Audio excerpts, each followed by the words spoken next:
Confidence fake ചെയ്യാത്ത ഒരു under confident ക്യാരക്ടറാണ് മാത്യു അവതരിപ്പിക്കുന്ന തിയോ. കാര്യമായി സംസാരിക്കാത്ത സീനുകളിലും സ്വാഭാവികമായിട്ട് മാത്യുവിന്റെ മുഖത്ത് വരുന്ന ഒരു ഇന്നസെൻസ്, ആ കഥാപാത്രം വർഷങ്ങളായിട്ട് അനുഭവിക്കുന്ന സപ്രസ്ഡ് ആയിട്ടുള്ള വിഷമം നല്ല രീതിയിൽ സ്ക്രീനിൽ കാണിക്കാൻ സിനിമയെ സഹായിക്കുന്നുണ്ട്.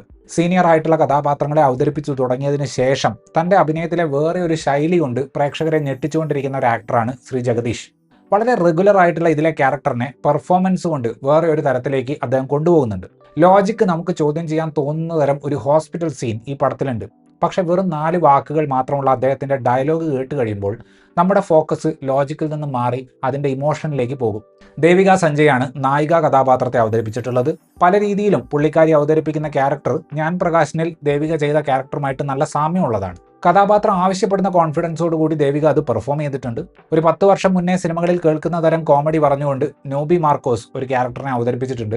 ഹ്യൂമർ കൊണ്ടുവരാൻ വേണ്ടി ഇതിലേക്ക് ആഡ് ചെയ്തിട്ടുള്ള കഥാപാത്രങ്ങളെ അവതരിപ്പിച്ചവരെല്ലാം നല്ല പ്രകടനം തന്നെയാണ് കാഴ്ചവെച്ചിട്ടുള്ളത്. സ്ഫടികം ജോർജ്, കൊടശനാട് കനകം, അബിൻ ബിനോ എന്നിവരൊക്കെയാണ് ആ ക്യാരക്ടേഴ്സ് ചെയ്തത്.